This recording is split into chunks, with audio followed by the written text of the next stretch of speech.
So what does all this finance stuff look like on a practical level? If you haven't already, print out or open up your application example document.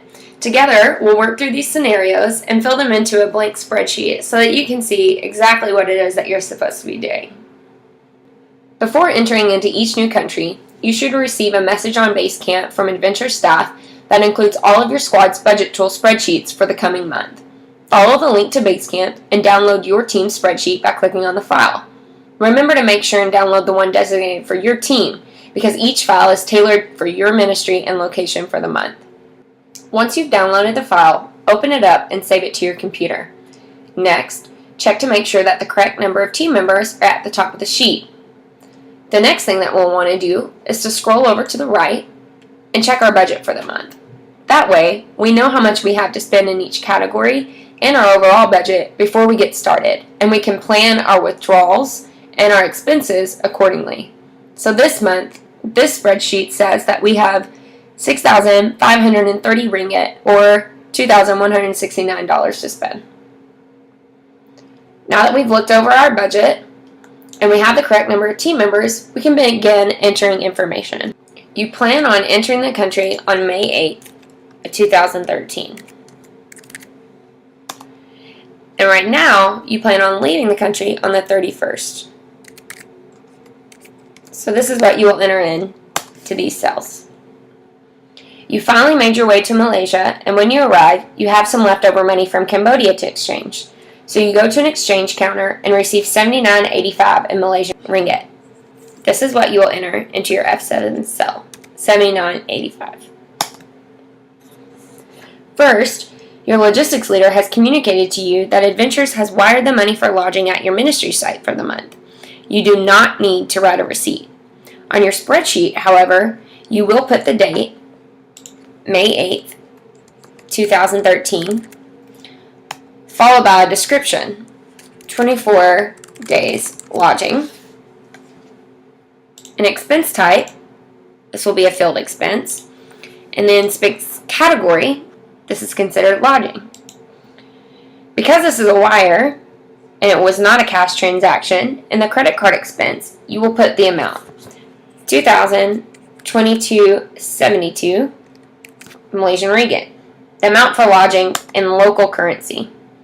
In the transaction comment, you will type, do not write a receipt, aim wired money. This is just to remind you that you do not need a receipt for this. If you scroll to the right, you will see the cost of lodging has now shown up. In the budget box, you can see how much you spent in Malaysian ringgit, but also how much you spent in your lodging budget in USD. And you can also see that you've spent all of your budget for that month. You are neither over or under, but right at budget. It's important to check this section throughout the month to make sure you are staying within your given budget. Now you withdraw money for your team for the month. You estimate that in the next 2 weeks you will spend at least half of your food money, a third of your long-distance transportation, and a bit for communications and local transportation. So you decide to withdraw 1,550 ringgit. On your spreadsheet, you will enter in the date, and in the description, put ATM withdrawal, field expenses, and ATM withdrawal. And then in the ATM withdrawal category, you will enter 1,550. Next, your team leader needs to buy minutes for the team phone, so she spends 15.05 ringgit. This is 5/8/2013. And here we can put 60 minutes airtime for the description, field expenses, and this is considered communications. Then in cash expense, you will enter 15.05. To reach your ministry location for the month, you buy bus tickets to the other side of the country that cost 71.6 ringgit per person. Altogether, the tickets are 501.2 ringgit. Again, we enter the date. And here in description, I think that I'll put 7 bus tickets 71.6 per person.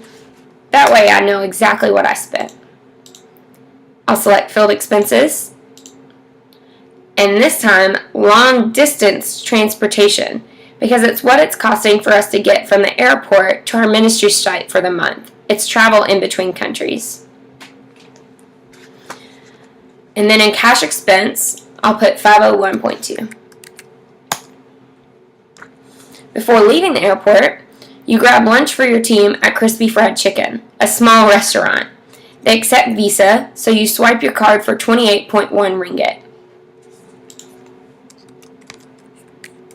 The date the transaction took place, and then I'll say team lunch at Crispy Fried Chicken.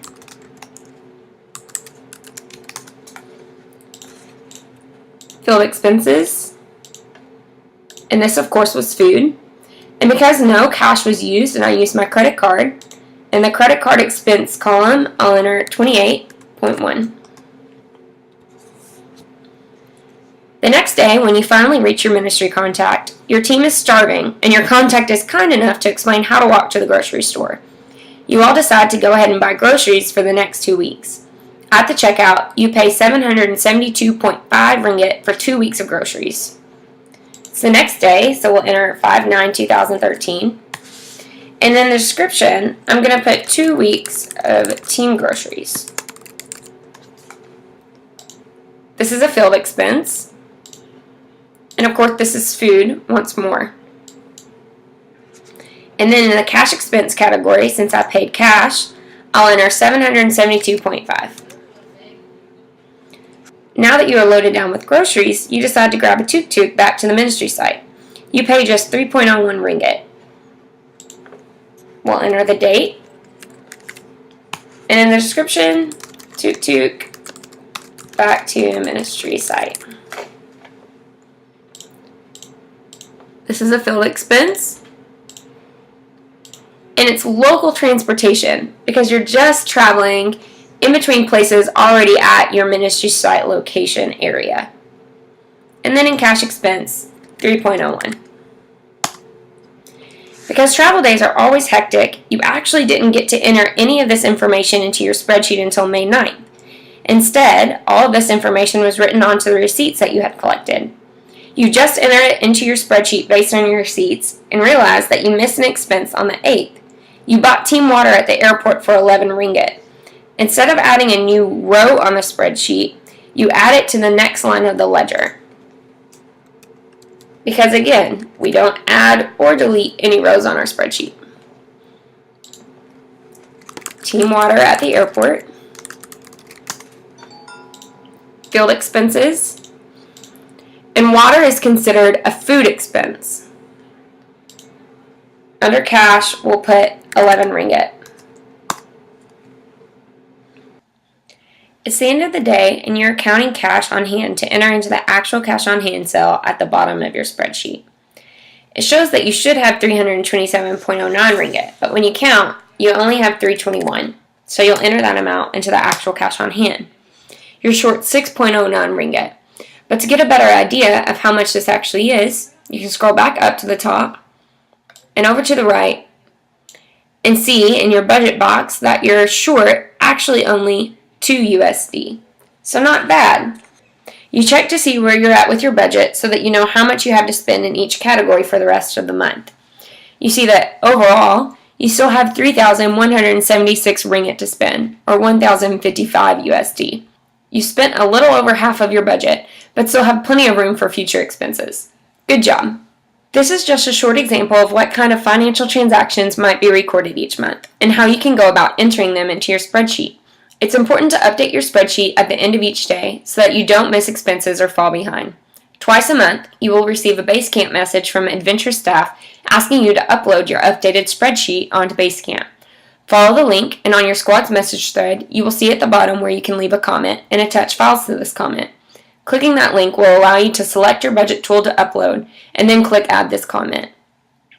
As everyone turns them in, Adventure staff will check over your spreadsheet to see how you are doing with cash management, budget, and financial transactions. If you are having issues with your spreadsheet or finances, this is a great time to ask for help. However, you can also seek help at any time by reaching out to your finance lead, posting your own Basecamp message, or emailing Adventures staff or finances@theworldrace.org. We are always willing to help.